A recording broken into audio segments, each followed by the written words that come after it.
Bonjour mesdames et messieurs, bienvenue sur ma chaîne. Alors pour cette vidéo, on va s'intéresser à une séquence de LCI très malaisant parce que j'ai l'impression que les journalistes ou particulièrement Darius, je ne sais plus comment il s'appelle, est mécontent que la Russie n'ait pas rasé l'Ukraine en réponse à leur incursion à Kursk. Regardons et puis vous me direz à la fin si vous êtes d'accord avec moi ou pas. Commentez, likez, partagez pour me soutenir et soutenir la chaîne et passons à la vidéo. 15 régions ukrainiennes ont été visées par cette toute nouvelle campagne de bombardement russe. On parle de frappes massives de missiles et de drones russes qui ont fait au moins 4 morts et qui ont obligé les autorités à imposer des coupures de courant. Je voudrais vous montrer ces images fortes. Il était tôt ce matin en Ukraine lorsque les sirènes d'alerte ont retenti dans plusieurs villes, à Kiev et dans d'autres régions du pays. Regardez ces habitants de Kiev qui ont été filmés ce matin dans une station de métro. On va les écouter. Ils chantent l'hymne officiel de la ville.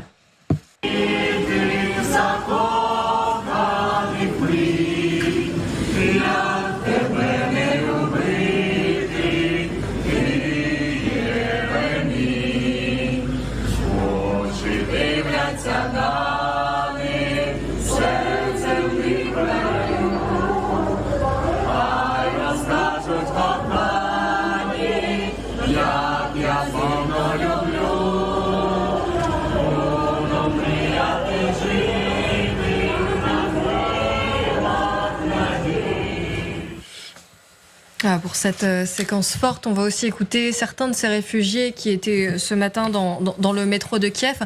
Certains ont peur, d'autres sont exaspérés. On le rappelle, ça fait plus de 2 ans que ça dure et qu'ils doivent se réfugier régulièrement. Écoutez-les. J'habite près d'ici, c'est l'endroit le plus sûr. Il y a toujours de la lumière et de l'eau. On peut y recharger son téléphone. Je m'y sens en sécurité. Je suis à Kiev tout le temps, je vais nulle part. C'est très compliqué d'être ici, c'est effrayant. Je suis anxieuse, je suis inquiète pour mes parents, pour mes proches, pour toute l'Ukraine, pour nos soldats. Ça fait déjà 3 ans que nous sommes inquiets et que nous sommes stressés. Alors, nous rejoint Cyril Amourski aussi, parce qu'évidemment, vous avez votre famille en Ukraine, vous suivez beaucoup plus directement ce qui est en train de se passer, vous allez entrer dans la discussion. Mais d'abord, évidemment, est-ce que c'est effectivement, comme vous le disiez très justement, Émilie, est-ce qu'il y a un parfum de revanche? Est-ce que Poutine est en train de se venger? Voilà. Et retenez bien le moment où il a pris la parole et retenez aussi le correspondant qui est en Ukraine. Je n'arrive plus à retrouver la séquence de ce correspondant et de ce même plateau. Vous vous souvenez, c'était quand ils avaient attribué à la Russie une frappe sur la maternité de Kiev. Comme par hasard, on n'a plus jamais entendu parler de cette histoire parce qu'ils avaient repris la propagande ukrainienne qui consistait à imputer aux Russes le fait que la défense aérienne de la ville de Kiev, qui se situe à l'intérieur de la ville, avait raté l'interception des missiles russes et était tombée sur l'hôpital. Normalement, l'effroi où ils ont tellement crié au scandale le fait que cette maternité a été touchée, et directement, comme d'habitude, Zelensky, souvenez-vous, quand le missile ukrainien était tombé en Pologne, comme d'habitude, les autorités ukrainiennes ont mis ça sur le dos des Russes. C'était aussi pareil quand le missile était tombé sur le marché dans le Donbass et avait tué des innocents, des civils. Là encore, on avait attribué ça aux Russes jusqu'à ce qu'eux-mêmes, les Américains, disent que non, en fait, c'est un tir ukrainien. Là aussi, au début, ils ont attribué ça aux Russes et le correspondant qui est là, qui va intervenir, lui aussi, il avait attribué ça aux Russes. Maintenant, on est à peu près 2 mois plus tard, on n'a plus jamais entendu parler de cette histoire. Et je vous montrerai pourquoi ils ont menti et ils ont menti sciemment. Et souvenez-vous bien de l'intervention de Darius. Il veut faire croire que les frappes russes sur l'Ukraine correspondaient à une vengeance de l'Ukraine. Alors que souvenez-vous, c'est ce même journaliste qui trouve que les frappes israéliennes sur Gaza correspondent à la logique ou à la légitimité de Israël. Mais par contre, quand la Russie frappe partout dans le pays en ne faisant que 4 morts, ça, c'est une vengeance. On se pose la Oui. question notamment, colonel Goya, est-ce qu'il y a un parfum de revanche? Oui, certainement. Alors, des salves de missiles, de drones, il y en a assez régulièrement.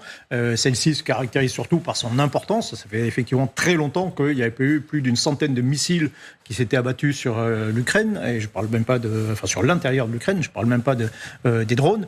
Donc oui, il y avait volonté de marquer le coup, incontestablement. Et de frapper. Alors, toutes ces frappes, comme d'habitude, visaient plutôt le secteur, le réseau électrique. Mais il y a des frappes sur les villes. Quand on frappe sur Kiev, c'est toujours symbolique. Hein. C'est vraiment pour montrer quelque chose. Donc voilà, on marque le coup. Maintenant, dans les faits, ça pas forcément, c'est pas là une réaction, peut-être la réaction démesurée ou je veux dire simplement, c'est pas les déclarations. Est-ce qu'il a de la réserve, pardon? On a beaucoup dit de toute façon, Poutine n'a... Voilà, vous avez vu, même le colonel Goya, ici, il prend un peu de la hauteur. Quand on sait à quoi correspond une vengeance et qu'on a de l'autre côté du Moyen-Orient, c'est qu'une vengeance disproportionnée, comment est-ce que vous pouvez appeler une campagne qui tape dans tout le pays et qui ne fait que 4 morts et qui ne visait que des infrastructures énergétiques, aucune infrastructure civile? Et surtout, souvenez-vous de ça, parce qu'à chaque fois que la Russie fait une campagne, on trouve toujours le moyen de dire que la Russie visait des bâtiments civils. Or, ici, vous avez l'illustration que la plupart du temps, les Russes ne cherchent pas à atteindre des tirs civils. Comme par hasard, quand il y a ces cibles civiles qui sont touchées, la plupart du temps, les Russes vous disent, nous, quand on frappe, parce qu'on sait que le matériel ukrainien est entreposé dans ce bâtiment-là, on le dit qu'on a frappé. Mais quand c'est pas nous et que c'est un missile ukrainien qui touche, on peut pas dire que c'est nous. Et effectivement, les Russes, quand ils frappent un site civil, ils vous disent qu'on a frappé dedans parce qu'il y avait des armes dedans. Ou parce que les Ukrainiens ont mis du matériel militaire dedans. Et ici, première intervention du colonel Goya, il a dit... Ça ne correspond pas à une vengeance disproportionnée et de toute manière, nous avons l'équivalent avec ce que fait Israël. Si vous voulez savoir c'est quoi une vengeance et une vengeance disproportionnée, vous n'avez qu'à voir les frappes que Israël fait à Gaza. Il n'y a pas de réserve. On va voir dans un instant. Hein. À course, il continue à se ridiculiser parce qu'il n'arrive pas à répliquer correctement. Mais Vous avez vu la gestuelle du colonel Goya?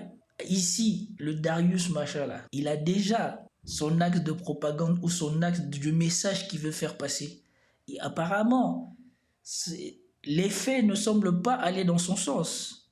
Il dit qu'à Koursk, Poutine continue à se ridiculiser. Et vous voyez, colonel Goya, et je vais vous le remettre, il hoche des épaules. Il n'est pas tout à fait d'accord avec cette analyse.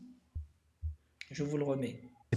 C'est pas là une réaction, peut-être la réaction démesurée ou je veux dire simplement, c'est pas les déclarations. Est-ce qu'il a de la réserve, pardon? On a beaucoup dit de toute façon, Poutine n'a pas de réserve. On va voir dans un instant. Hein. À course, il continue à se ridiculiser parce qu'il n'arrive pas à répliquer.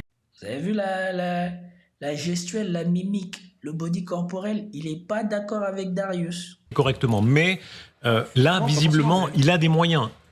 Pas tant que ça, en fait. Mais pas tant que ça, en réalité. Ça, c'est une réaction, finalement, qu'on attendait, mais ça n'a pas énormément d'effet. En revanche, oui, à Koursk, ils sont en train de rétablir la situation. Ils sont en train de colmater la brèche, de former un front, ce qui est assez logique, ce qui a été attendu. Mais globalement... J'avais attendu, il a dit, à Koursk, ils ne sont pas en train de se ridiculiser, ils sont en train de colmater la brèche, de former un front, puisque désormais, les lignes de contact commencent à se voir, l'Ukraine n'avance plus. Maintenant, l'Ukraine essaye de capitaliser en revenant derrière et en essayant de prendre les territoires qui sont sur les côtés proches des frontières avec la Russie. Parce qu'avancer, c'est devenu impossible. Pour Darius, la Russie est en train de s'humilier. Peut-être, moi, mon avis, je pense que cette incursion à Koursk, c'est une aubaine pour la Russie. Parce que premièrement, tant qu'ils laissent les Ukrainiens à Koursk, ces soldats-là ne peuvent pas revenir dans le Donbass où c'est la débandade. Et deuxièmement, eux-mêmes, les soldats ukrainiens, ils ont déjà dit qu'on ne pourra pas tenir là-bas. Et probablement que quand ils auront fini dans le Donbass, ils en finiront avec nous aussi. Mais bon, le monsieur apparemment ne regarde pas ce qu'on produit dans sa propre chaîne de télévision. Bon, la réaction est relativement faible. Alors vous allez nous rejoindre, Sergei Girnov, on fait entrer le commandant Girnov, l'ancien, emmené par Maxime. Merci beaucoup Maxime, qui est notre maître de cérémonie si j'ose dire. Voilà, merci beaucoup Maxime. Bonsoir, vous êtes très encravaté, très très chic. Voilà, la droite, la droite Figaro comme on disait, et le KGB, vous êtes quelle tendance? Vous étiez quelle tendance du KGB, Girnov? Quelle tendance? Oui, libéral plutôt? Libéral, oui. Voilà, vous étiez déjà l'aile gauche, ça ne m'étonne pas. Voilà. Enfin, ça s'appelle un oxymore. Qu'est-ce qui est en train de se passer selon vous? On voyait avec Émilie, elle avait la très bonne expression en disant le parfum de vengeance. Est-ce qu'il est en train ici, Poutine, de commencer sa vengeance? Ça se sent, parce que vous savez, il y a une attaque qu'il a organisée ce matin. Depuis longtemps, les Ukrainiens n'ont pas eu une attaque comme ça. Et donc ça, on a vu un peu cette vengeance lorsque les Ukrainiens ont bombardé pour la première fois le 8 octobre le pont de Kerch. Et donc le 9, il a nommé Surovikin à la tête de l'opération spéciale. Et le 10 octobre 2022, une attaque de cette sorte a été organisée avec plus d'une centaine de frappes. Et là, je dois vous dire que ce matin, j'ai fait les Skype avec les chaînes ukrainiennes. Elles étaient toutes coupées. Il n'y avait pas d'électricité, mais ils continuaient à travailler, à bosser. Donc... De tout ceci, ou alors de ce que cet espion dit, et en tout cas, je vais juste placer un mot pour cette personne. Cette personne n'essaie de donner de l'importance que grâce au podium ou grâce à la visibilité que LCI lui a offert. Il s'est inventé le fait d'être l'ennemi de Poutine. Au bout d'un moment, il faut être un peu sérieux. Poutine, il a réussi à éliminer la plupart des gens qui posaient problème, ou en tout cas les Russes ont réussi à éliminer la plupart des gens qui posaient problème. Et lui, un simple monsieur qui vit sa vie et qui passe son temps à faire les plateaux de télé, il se dit être l'ennemi du Poutine. Qu'a-t-il fait dans sa vie pour être l'ennemi du Poutine? On dit que pour avoir des ennemis puissants, il faut être un homme puissant. Lui, il serait l'ennemi de Poutine en ayant fait quoi de puissant? En venant dénoncer des caricatures de ce que Poutine pense. Militairement, Poutine ne se venge pas sur la population ukrainienne. Parce que jusqu'à maintenant, regardez, même quand il fait une grosse frappe comme il vient de le faire, le nombre de morts est minimal par rapport à tous les vecteurs qui sont tombés sur l'Ukraine. Si c'était l'OTAN ou quand c'est Israël qui frappe comme ça, vous-même, vous savez c'est quoi les dégâts. Donc ici, ils sont venus pour faire de la propagande, pour essayer de diaboliser Poutine. Même si les faits ne collent pas avec ce qu'ils disent, ils essayent quand même d'avancer l'idée que Poutine voulait se venger sur l'Ukraine. On aurait dit qu'ils regrettent que Poutine n'ait pas choisi de ravager l'Ukraine. On aurait dit que ça leur fait mal. On aurait dit que eux, pour eux, ils s'attendaient à ce que Poutine, à cause de l'incursion ou de l'invasion que les Occidentaux ont organisée à Kursk, ce qu'ils attendaient comme réaction, c'est qu'il y ait une escalade de la Russie et qu'elle frappe l'Ukraine de manière à ce qu'ils puissent se plaindre et faire la propagande comme quoi la Russie agit mal et aller se plaindre auprès des gens qui soutiennent la Russie que vous ne pouvez pas être pour quelqu'un qui agit comme ça. Le fait que les Russes gardent leur calme et continuent à damer le pion calmement sur le terrain militaire aux Ukrainiens, ça ne leur va plus. Ils ne savent plus quoi faire. Donc en fait ils ont pris l'habitude, mais ça se sentait qu'en fait il y avait vraiment sur cette frappe une ère de vengeance de Poutine. Ouais, on va regarder une carte de cette Ukraine qui a été touchée ce matin, vous allez le voir, et il y a peu d'endroits qui a été épargnés. Regardez, c'est à peu près tout le pays qui a été touché. Bon, vous-même, regardez tous les endroits qui ont été touchés, d'accord? Retenons bien tous les endroits qui ont été touchés sur cette carte.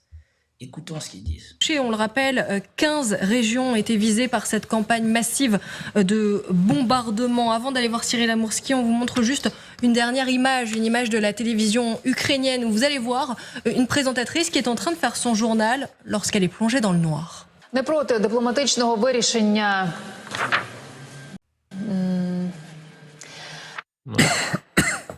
L'image est quand même très forte sur la capacité de nuisance encore militaire de la Russie, malgré tout. Alors on disait... Mais est-ce que ce type, Darius, là, il est conscient des conneries qu'il dit?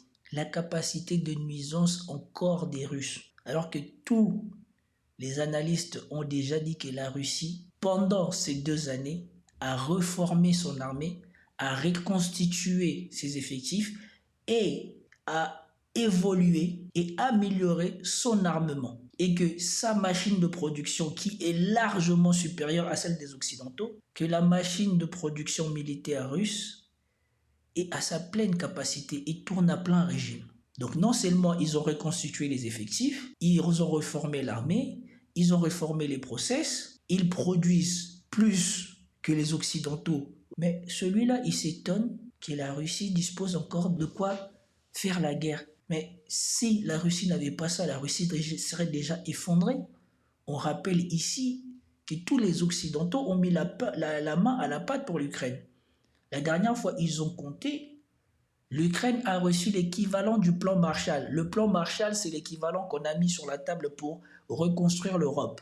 Cet argent-là, l'équivalent de cet argent-là, même plus que cet argent-là, a été donné à l'Ukraine. Et l'Ukraine s'en sort toujours pas.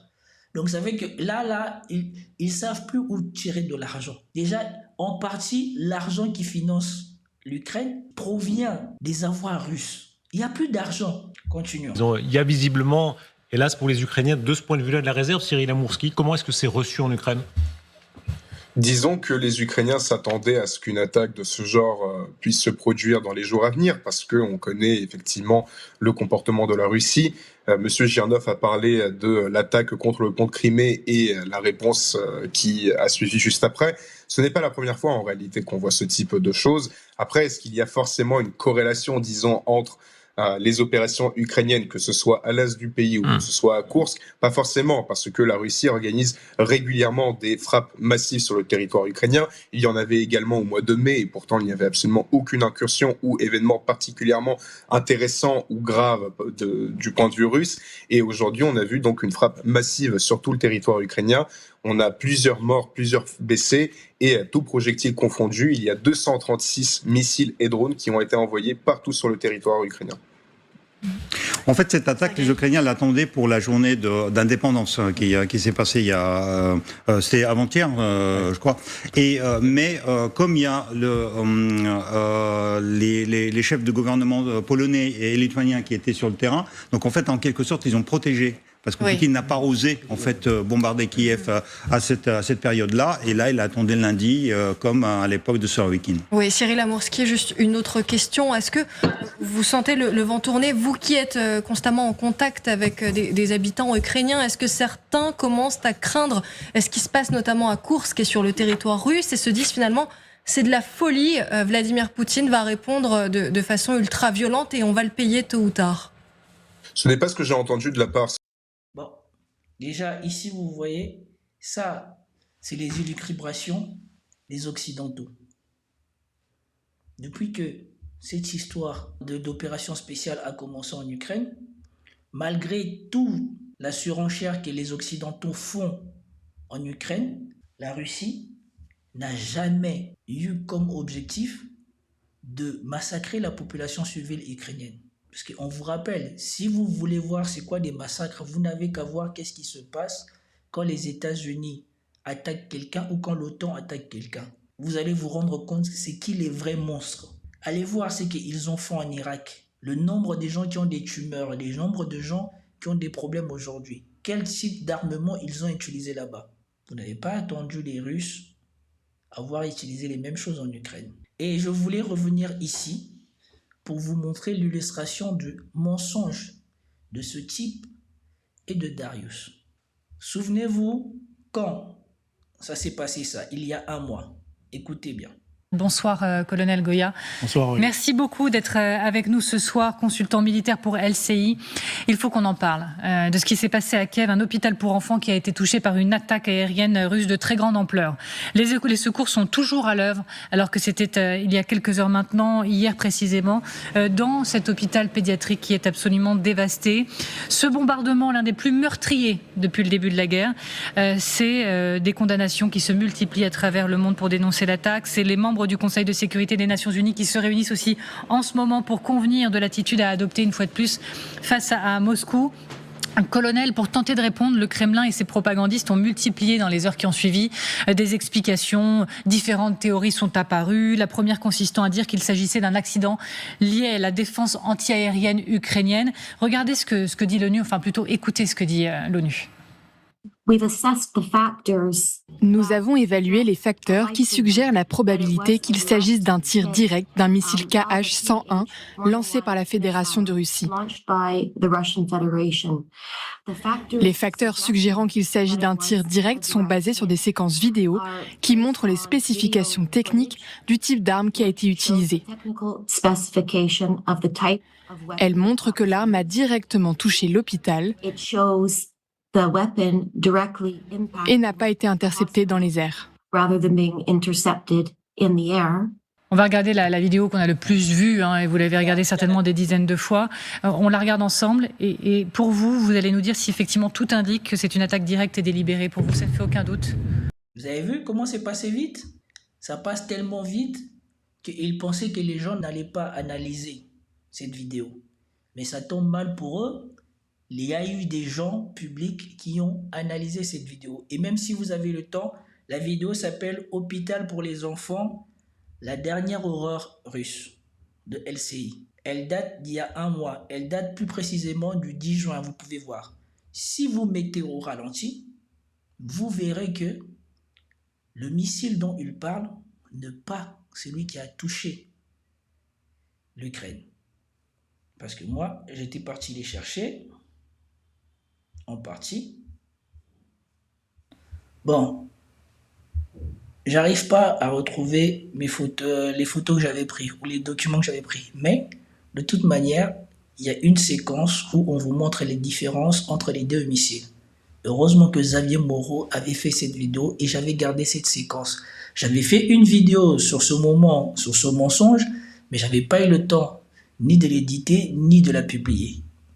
Et donc j'avais effacé cette vidéo, mais je me disais qu'un jour l'opportunité me serait donnée de débunker aussi cette histoire, de vous montrer à quel point, quand il arrive quelque chose en Ukraine, les Occidentaux s'empressent de faire du bruit et de désigner la Russie comme le bourreau pour tous les méfaits qui sont connus, qui sont commises par l'Ukraine elle-même. Et donc voici la séquence. Empire du mensonge maintenant, et le grand mensonge de la semaine, c'est le bombardement par le régime kievien d'un hôpital pour enfants dans l'agglomération de Kiev. Et donc cela a eu lieu dans le cadre d'une attaque de missiles sur une usine de munitions, donc l'usine d'Artyom, de munitions à Kiev. Donc déjà, ce qui est terrible, c'est que en fait, Kiev continue à produire des armements dans les villes. On l'a vu à Kharkov, où elle les stocke dans les supermarchés, dans les hypermarchés. Et là, on voit que ces usines-là, l'usine d'Artyom notamment, sont à côté des agglomérations. Alors évidemment, tout ça a été utilisé pour, dans une avalanche de mensonges. Donc le mensonge en disant que la Russie l'avait fait exprès, comme c'est la Russie allait utiliser ces missiles pour taper un hôpital pour enfants alors qu'elle est en train de gagner la guerre sur toute la ligne de front. Donc évidemment, ça c'est un mensonge, mais ça aurait pu être, effectivement, ça peut arriver, une erreur de tir. Le problème, et là on a été étonné, c'est que d'habitude tous ceux qui nous parlent des affirmations de sources ouvertes ont voulu cacher la vérité. Le problème, c'est qu'en fait, il y a des gens qui ont filmé cette attaque. Et on voit notamment dans cette vidéo les X-101 ou Kh-101. Voilà, donc là vous voyez, ce sont les missiles russes. La spécificité de missiles russes, c'est que vous identifiez bien les ailes quand elles passent. D'accord? Regardez bien la démonstration. Si vous préférez, pour le dire à la russe, qui s'abattent sur l'objectif militaire, donc qui est l'usine d'Artyom, donc de manière extrêmement précise, et on reconnaît d'ailleurs avec les ailerons assez larges de ces missiles. Et en revanche, on a eu également un Kievien qui a filmé l'arrivée du missile qui tombe sur l'hôpital pour enfants, et ce n'est pas un missile russe, c'est un missile. Voilà, vous pouvez faire l'exercice vous-même, vous prenez la séquence de la vidéo que je viens de vous montrer de LCI, vous ralentissez de 0,25 et vous allez bien voir qu'au moment où le missile passe à l'écran, il n'y a pas les ailes que vous avez vues tout à l'heure, spécifiques ou qui ressemblent aux ailes de missiles russes, que soi-disant auraient touché l'hôpital. Et ici, vous pouvez reconnaître, c'est dans cette zone-là que le missile est en train de passer. Missile américain, un NASAMS, donc qui est un système antiaérien. Donc une fois de plus, c'est visiblement un équipage mal formé, ou alors c'est un système américain, mais autant on pouvait le comprendre avec les S-300, les vieux S-300 ukrainiens, mais là c'est quand même, on a quand même quelque chose qui est censé fonctionner correctement. Système. Voilà. Je ne vais pas non plus m'attarder. Merci à Xavier Moreau. Heureusement qu'il existe toujours des moyens de vérifier si la Russie a fauté ou pas. Comme Xavier Moreau vient de dire, il est possible que la Russie fasse des erreurs. De toute manière, c'est une zone de combat. Il peut arriver. Mais quand on ment comme ça, on reprend l'information gros comme ça, on la diffuse en étant sûr que c'était une frappe directe de la Russie, comme a déclaré soi-disant cette dame de l'OTAN, c'est qu'il y a un problème. Et comme par hasard, après que ces images aient fuité, on n'a plus jamais entendu parler de cette histoire. Et en ce moment-là, je me souviendrai toujours du monsieur-là, ou du jeune homme-là, qui est là, qui soi-disant serait ukrainien et qui serait en contact avec les Ukrainiens. C'est là que je me suis dit, ces mecs-là, enfin ce monsieur-là, ne mérite pas d'être pris au sérieux. Et que lui aussi, il est là pour marquer des points auprès des propagandistes, pour être utilisé et peut-être aussi pour trouver sa place. Vladimir Poutine va répondre de façon ultra violente et on va le payer tôt ou tard. Ce n'est pas ce que j'ai entendu de la part soit de mes amis, soit de ma famille, par exemple en Ukraine. Ce n'est pas le sentiment général. Une fois de plus, la Russie est habituée à ce type de frappe sur le territoire ukrainien, que ce soit lors d'une incursion, lors d'une attaque surprise ou bien organisée tout simplement du côté ukrainien contre les Russes. C'est des frappes qu'on voit de façon régulière. Cela faisait déjà plusieurs semaines qu'il n'y avait pas d'attaque majeure sur le territoire ukrainien. Donc d'ailleurs, il y a certaines personnes qui m'avaient interpellé sur Twitter pour me demander si je pensais oui ou non. Voilà. Le monsieur, il raconte ça comme s'il n'est pas au courant de ce qui s'est passé. Ça fait des semaines que l'Ukraine est en train de faire croire qu'elle voulait négocier. Or, elle est en train de préparer avec les Occidentaux l'incursion qu'elle a fait à Koursk. Voilà pourquoi la Russie n'a pas frappé l'Ukraine comme il attendait et comme ils l'ont constaté. Parce que vous avez vu que même Poutine lui-même, il était arrivé, il avait posé un certain nombre de conditions pour que l'on puisse commencer à envisager de négocier. Voilà pourquoi la Russie ne frappait plus l'Ukraine de cette façon. Mais bon, comme je vous ai dit, ces gens-là, je ne sais pas s'ils sont payés à quoi, mais moi, ce qui m'a mis mal à l'aise, c'est que le journaliste principal du plateau est omnibulé par l'idée que c'est une vengeance et il est quasiment déçu que cette vengeance n'ait fait presque aucun dégât. Moi, c'est ça qui m'a mis mal à l'aise. Ou non, si une telle attaque allait avoir lieu, je disais que je ne savais pas et aujourd'hui on a la réponse. Après, ce qui est assez intéressant à voir, c'est que sur ces 236 projectiles, 85% ont été détruits. Donc c'est un taux extrêmement élevé, surtout. Non mais écoutez les affirmations grossières. Non mais il y a des fois, au bout d'un moment, il faut quand même être factuel. Nous avons vu ici sur cette chaîne qu'il y a eu des batteries anti-aériennes qui ont été détruites par les Russes, des patriotes qui ont été détruits. Vous-même, vous avez vu que pendant des mois, ils ont demandé des patriotes. Ces patriotes-là, ils les ont jamais reçus. Et on leur a accordé que quelques patriotes récemment. Et là, dans les 3 dernières semaines ou dans les 2 dernières semaines, ils sont rentrés à Koursk. Je crois qu'il y en a 2 ou 3 qui ont été détruits. Et soi-disant, c'était les patriotes les meilleurs systèmes anti-aériens. Eux-mêmes, ils se plaignaient de ne pas avoir le contrôle du ciel. Et maintenant, avec quels appareils, avec quelles batteries anti-aériens ont-ils réussi à abattre 85% des vecteurs que la Russie a envoyés sur l'Ukraine? Et surtout, s'ils ont abattu 85% des vecteurs, comment ça se fait que toute l'Ukraine ait été touchée? Et surtout, on sait que Kiev est l'endroit où il y a le plus de protection anti-aérienne pour maintenir le moral, parce que si le moral de la ville principale s'effondre, ils savent que les dirigeants politiques qui sont là, leur vie aussi sera en danger. Donc, on protège coûte que coûte la ville de Kiev. Mais on vous dit que dans la ville de Kiev, les gens, ils sont rentrés au sous-sol, que les gens, ils ont constaté la coupure du courant des plateaux télé en direct. Donc, on a constaté que le pays a bien été frappé, on a bien constaté les secousses, Mais le lendemain matin, vous avez lui là qui vient tranquillement dire non, mais 85% de ce qui a été tiré a été abattu.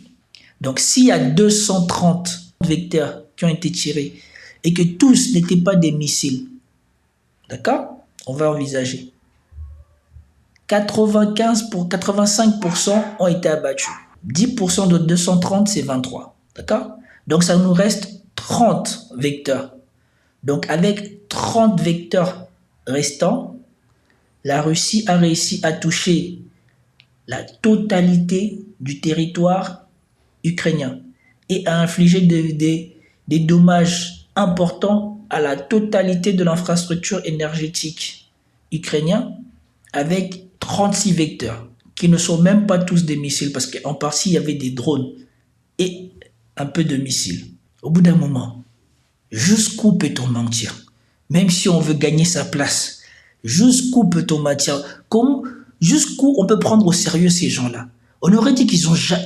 Non mais moi, quand j'attends des gens comme ça, on aurait dit qu'ils n'ont jamais été à l'école, qu'eux-mêmes, ils ne se posent même pas de questions. 230 missiles, 85% abattus, il reste 30. Avec 30 vecteurs, et en plus j'ai des missiles, avec 30 vecteurs qui ne sont même pas tous des missiles, comment est-ce que tu arrives à infliger les dégâts qui ont été constatés en Ukraine? Si on compare avec la période du mois de mai, au mois de mai, on parlait à peu près de 60-65% de taux d'interception, surtout dans des régions qui sont frontalières à la Russie, donc les régions de Kharkiv, les régions de Donetsk et de Louhansk. Et là, on voit qu'on a un taux d'interception élevé, avec d'ailleurs un missile Kinjal qui a été apparemment détruit par les forces antiaériennes. Et regardons l'image, peut-être on peut appeler deux images. D'abord, c'est cet hélicoptère qui tire sur le drone Shahid. C'est une des images les plus extraordinaires qu'on ait vues ces dernières heures. Un simple tir par hélicoptère. Voilà. Regardez ça. C'est tellement fascinant. On a l'impression que la défense antiaérienne, c'est très compliqué. En plus, ils ne comprennent même pas qu'ils se ridiculisent eux-mêmes. Donc ça veut dire que la Russie n'a même pas choisi de tirer la nuit, a tiré en pleine journée les 200 vecteurs ou les 230 vecteurs. Si elle tire en pleine journée, c'est bien parce qu'elle sait que la défense aérienne ukrainienne ne marche pas. Et donc, ils vont intercepter ça avec quoi? Ils n'ont même plus les missiles pour intercepter les drones. Même si, objectivement, c'est ce qu'il faut faire pour éviter de gaspiller des missiles. Parce qu'un missile pour un drone, c'est une perte de celui qui tire avec le missile. Mais vous voyez bien que l'attaque a eu lieu en plein jour. Avant, quand il y avait la bonne défense aérienne ukrainienne, les attaques avaient lieu la nuit. Là, on vous dit que l'attaque a eu lieu. On vous montre en plein jour. Jusqu'où va aller la propagande? Est-ce que ces gens-là imaginent ce qu'ils disent? Dans certains cas, ce drone Shahid... Ça fait rire le colonel. Alors, colonel, allez-y. C'est pas évident de taper des drones, parce que les drones sont relativement lents, sont difficilement détectables par radar, et leur envoyer des missiles très coûteux sur eux, c'est pas très rentable. Là, c'est artisanal. Oui, mais c'est ça qu'il faut. C'est ça qu'il faut, parce qu'un hélicoptère ou même un avion à piston, un Spitfire, voilà, un Spitfire, ça serait parfait pour taper ces engins, parce que c'est à peu près la même vitesse. Donc là, il a 8 ans. On a vu le moment exact où il a touché, il tombe. Oui, mais c'est il y a quelques jours, le général Syrski avait fait une conférence, enfin il expliquait, il a fait le bilan de toute la campagne de frappe qu'il y a eu sur l'Ukraine. D'ailleurs, le Figaro avait repris cet élément, a fait un article très intéressant où il montrait que, par exemple, il y a eu 13 000 Shahed 136 qui ont été lancés sur l'Ukraine, mais qui sont dans l'ensemble relativement, les Ukrainiens savent maintenant à peu près s'en préserver. Et du côté des missiles, c'est plus compliqué. L'immense majorité des missiles qui ont été tirés aujourd'hui, en fait, ce sont des missiles de croisière qui eux-mêmes sont ceux qui sont le plus abattus par les Ukrainiens. Et ce qui explique aussi le taux de réussite de la défense ukrainienne. Donc cette frappe, elle est d'une grande intensité dans le volume lancé, mais en réalité, ces effets matériels sont malgré tout assez limités. La question... Non mais, franchement, moi, je comprends plus. Comment est-ce qu'on peut dire que les effets de l'attaque sont limités quand on voit qu'eux-mêmes, ils se plaignent que c'est une vengeance et que l'Ukraine, les infrastructures énergétiques, ça va plus bien. Et je vous ai montré dans ma vidéo précédente, quand on montrait tous les points qui ont été touchés, le barrage à côté de Kiev qui a été touché, l'endroit où soi-disant on était supposé cacher des F-16. Si vous avez intercepté 85% des vecteurs tirés, comment ça se fait qu'on vous ait touché partout comme ça? Que posait Émilie, qui est cruciale ce soir, c'est-à-dire est-ce que Poutine prépare quelque chose? Est-ce qu'on est à un moment crucial où forcément Poutine va réagir? Il est à ce point-là ridiculisé dans le monde entier. Les Chinois, ce qu'ils pensent de lui, les Indiens, etc. Est-ce qu'on est condamné à voir Poutine continuer là et peut-être par d'autres moyens? Vous savez, la vengeance... Écoutez, définitivement, bon, ce monsieur, on va dire que c'est juste un journaliste. Parce que si tu es journaliste, tu as vu ce que l'OTAN a fait au Kosovo, ce que l'OTAN a fait en Libye, ce que les Américains ont fait en Irak. Tu peux pas dire que la Russie, c'est ridiculeuse. Il est bien plus difficile de mener une campagne militaire en évitant de massacrer la population civile et de faire un nombre incalculable de dommages collatéraux comme lui-même, il accepte pour Israël que de faire comme la Russie. Ce que la Russie fait, c'est admirable. Être là à défaire ce que la totalité de l'Occident essaye de faire contre toi, sans leur permettre de pouvoir te diaboliser aux yeux du monde, parce que tu ne leur fournis pas les preuves de pouvoir le faire, ce n'est pas à la portée de n'importe qui. Regardez la campagne américaine en Afghanistan. Regardez toutes les vérités qui en sont sorties. S'ils ont poursuivi Snowden ou Julian Assange, s'ils l'ont traqué pendant des années, c'est pourquoi? C'est parce qu'il a dit la vérité sur ce qui se passait dans les prisons en Irak. Ils ont même fait Guantanamo. Ils ont tiré à l'uranium appauvri en Irak. Aujourd'hui, l'Irak est l'un des pays où il y a le plus de cancers auprès de tout le monde, les enfants, les vieux, tout le monde. Non, c'est incroyable de voir autant de bêtises sur un plateau de télé. Alors l'espion russe, lui, il sert à rien. Lui, à part reconforter ce journaliste dans sa bêtise, je ne vois pas à quoi il sert. Et ici, vous imaginez, qu'est-ce que ce journaliste aurait dit si la Russie, en réponse à l'incursion à Koursk, aurait ravagé l'Ukraine comme ses amis ou les gens qu'ils soutiennent font régulièrement à Gaza? Qu'aurait-il dit de Poutine? Soit ces gens-là sont d'une intelligence limitée, soit ces gens-là sont d'une malhonnêteté intellectuelle qui n'a d'égal que leur vision diabolique. C'était tout pour cette vidéo. J'espère que vous avez apprécié. Si vous avez apprécié, commentez, likez, partagez et je vous dis à plus tard. Peace out.